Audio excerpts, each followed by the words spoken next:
नमस्कार, ये आकाशवाणी है। अभी आप दिनेश कुमार सिंह से समाचार सुनेंगे।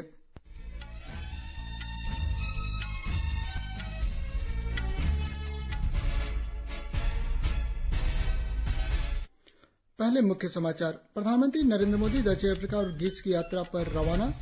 जोहान्सबर्ग में ब्रिक्स शिखर सम्मेलन में लेंगे भाग। चंद्रयान 3 के मिशन निदेशक नीलेश एम देसाई ने कहा, चंद्रयान 3 का चंद्रमा पर उतरना लैंडर, मॉड्यूल और चंद्रमा की स्थिति पर निर्भर। सरकार किसानों से अतिरिक्त 2 लाख टन प्याज खरीदकर विभिन्न क्षेत्रों में एनसीसीएफ और नेफेड के माध्यम से 25 रुपए प्रति किलोग्राम की रियायती दर पर बेचेगी।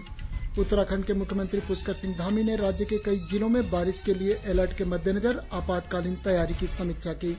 और डेनमार्क में BWF बैडमिंटन विश्व रैंकिंग चैंपियनशिप में PV सिंधु, HS प्रणय और लक्ष्य सेन अपने दूसरे दौर के मैच खेलेंगे। अब समाचार विस्तार से। प्रधानमंत्री नरेंद्र मोदी आज सुबह दक्षिण अफ्रीका और ग्रीस की 4 दिनों की यात्रा पर रवाना हुए। वे जोहान्सबर्ग में 15वें ब्रिक्स शिखर सम्मेलन में भाग लेंगे। दक्षिण अफ्रीका रवाना होने से पहले दिए गए बयान में प्रधानमंत्री ने कहा कि ब्रिक्स शिखर सम्मेलन भविष्य में सहयोग के क्षेत्रों की पहचान और संस्थागत विकास की समीक्षा का महत्वपूर्ण अवसर प्रदान करेगा। उन्होंने कहा कि ब्रिक्स शिखर सम्मेलन के लिए ब्रिक्स विभिन्न देशों के सहयोग के मजबूत एजेंडे को बढ़ावा दे रहा है। श्री मोदी ने कहा कि भारत विकास के लिए आवश्यक मुद्दों और बहुपक्षीय प्रणाली में सुधार सहित विकासशील और अल्प विकसित देशों के लिए आवश्यक मुद्दों पर विचार विमर्श के उचित मंच के रूप में ब्रिक्स को अहमियत देता है। प्रधानमंत्री ने कहा कि वे दक्षिण अफ्रीका के राष्ट्रपति सिरिल रामफोसा के निमंत्रण पर ब्रिक्स सम्मेलन में भाग लेने जा रहे हैं। दक्षिण अफ्रीका अभी ब्रिक्स की अध्यक्षता कर रहा है। श्री मोदी ने कहा कि जोहान्सबर्ग में ब्रिक्स अफ्रीका आउटरीच और ब्रिक्स प्लस संवाद कार्यक्रमों में भी भाग लेंगे। यह कार्यक्रम ब्रिक्स शिखर सम्मेलन की गतिविधियों का हिस्सा है। प्रधानमंत्री ने कहा कि अपनी यात्रा के दौरान वे वहां आमंत्रित कई अन्य अतिथि देशों के नेताओं से भी मिलेंगे। वे जोहान्सबर्ग में कुछ नेताओं के साथ द्विपक्षीय बैठकें भी करेंगे। उन्होंने कहा कि ग्रीस के प्रधानमंत्री काइरियाकोस मित्सोताकिस के निमंत्रण पर दक्षिण अफ्रीका से भी एथेंस जाएंगे। श्री मोदी ने कहा कि यह ग्रीस की उनकी पहली यात्रा होगी। प्रधानमंत्री ने कहा कि उन्हें 40 वर्षों बाद ग्रीस की यात्रा करने वाला पहला भारतीय प्रधानमंत्री होने का गौरव प्राप्त होगा। उन्होंने यह भी कहा कि भारत और ग्रीस की 2 सभ्यताओं के बीच संपर्क 2 शताब्दियों से अधिक पुराना है। श्री मोदी ने कहा कि आधुनिक युग में दोनों देशों के संबंध लोकतांत्रिक मूल्यों, कानून के राज और विविधता के आधार पर मजबूत हुए हैं। उन्होंने कहा कि व्यापार और निवेश, रक्षा, संस्कृति और लोगों के बीच आपसी संपर्क जैसे विभिन्न क्षेत्रों में सहयोग के कारण दोनों देश और करीब आ रहे हैं। प्रधानमंत्री ने कहा कि ग्रीस की उनकी यात्रा से दोनों देशों के बहुमुखी संबंधों के नए अध्याय की शुरुआत होगी।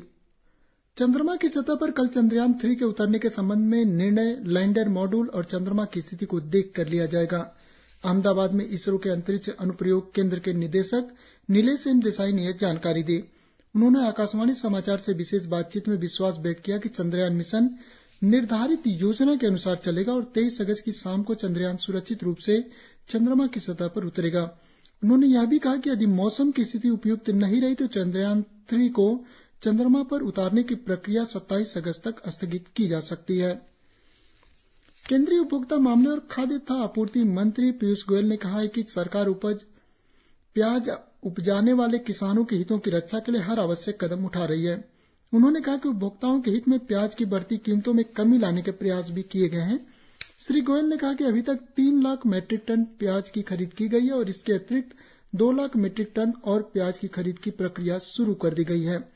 उन्होंने बताया कि बाद में यदि आने वाले समय में आवश्यकता बढ़ी तो अतिरिक्त 2 लाख मीट्रिक टन प्याज खरीदा जाएगा। पीयूष गोयल ने बताया कि प्याज की खरीद 2410 रुपए प्रति क्विंटल की दर से की जा रही है। उन्होंने किसानों से इसी कीमत पर प्याज बेचने की अपील की है।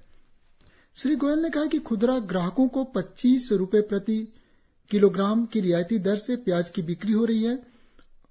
राष्ट्रीय उपभोक्ता सहकारी संघ के मोबाइल वैन और खुदरा बिक्री केंद्रों के जरिए इस कीमत पर प्याज बेची जा रही है। उन्होंने कहा कि सरकार के दखल से देश में टमाटर की कीमतों में कमी लाने में भी मदद मिली है।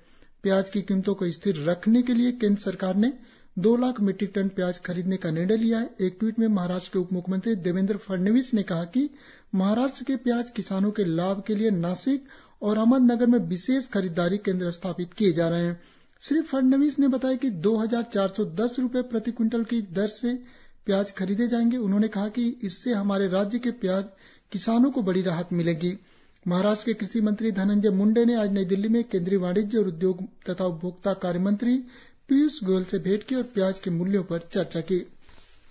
निर्वाचन आयोग ने आज उत्तर प्रदेश से राज्यसभा की एक सीट के लिए उपचुनाव कराने की घोषणा की। उपचुनाव की अधिसूचना इस महीने की 29 तारीख को जारी की जाएगी और नामांकन 5 सितंबर तक भरे जा सकते हैं। चुनाव सितंबर महीने की 15 तारीख को कराया जाएगा। यह सीट भाजपा सांसद हरद्वार दुबे के निधन के कारण खाली हुई है। केंद्रीय सड़क परिवहन और राजमार्ग मंत्री नितिन गडकरी आज नई दिल्ली में new car assessment programme Bharat NCAP का शुभारंभ किया।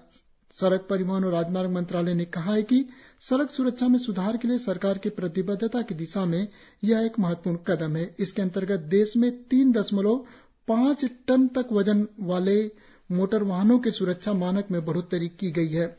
इस कार्यक्रम का उद्देश्य कार खरीदने वाले ग्राहकों को ऐसी सुविधा उपलब्ध कराना है जिसके जरिए वे बाजार में उपलब्ध मोटर वाहनों की टक्कर के दौरान सुरक्षा का तुलनात्मक मूल्यांकन कर सकें।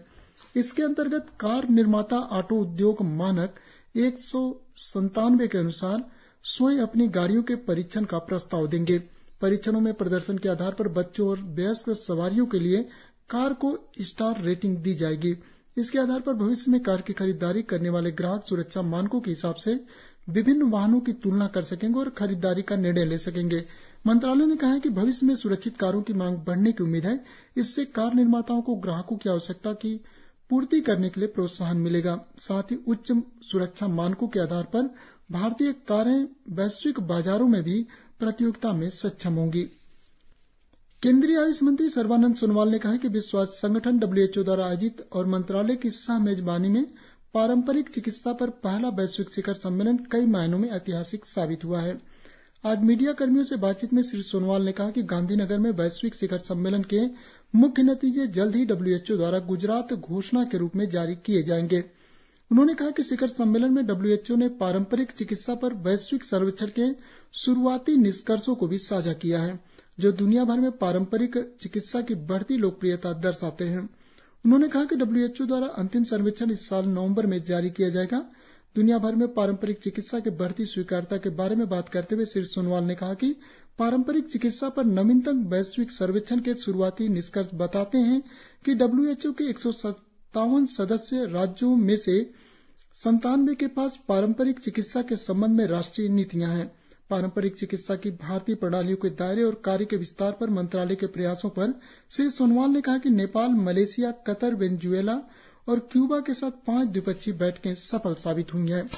उत्तराखंड में राज्य मौसम विभाग ने अगले 48 घंटों के दौरान गढ़वाल और कुमाऊं क्षेत्रों में तेज से बहुत तेज वर्षा का रेड अलर्ट जारी किया है। साथ ही शुक्रवार तक राज्य के अन्य जिलों में तेज वर्षा या येलो अलर्ट जारी किया गया है। विभाग के अनुसार देहरादून, टिहरी, पौड़ी, बागेश्वर, नैनीताल, चंपावत और उधम सिंह नगर जिलों में वर्षा का रेड अलर्ट जारी किया गया है। इस बीच मुख्यमंत्री पुष्कर सिंह धामी ने राज्य की स्थिति का जायजा लेने के लिए देहरादून में राज्य आपातकालीन परिचालन केंद्र का दौरा किया। केंद्रीय सूचना और प्रसारण सचिव तथा एनिमेशन, विजुअल इफेक्ट्स, गेमिंग और कार्मिक ABCG कार्यदल के अध्यक्ष अपूर्व चंद्रा ने कहा है कि भारत के लिए इस क्षेत्र में अपार संभावनाएं हैं। उन्होंने कहा कि आर्टिफिशियल इंटेलिजेंस तथा मेटावर्स के युग में ABCG क्षेत्र में आने वाले वर्षों में उल्लेखनीय वृद्धि होगी, क्योंकि बेहतर संवाद के लिए विजुअल मीडिया पर विशेष ध्यान होगा।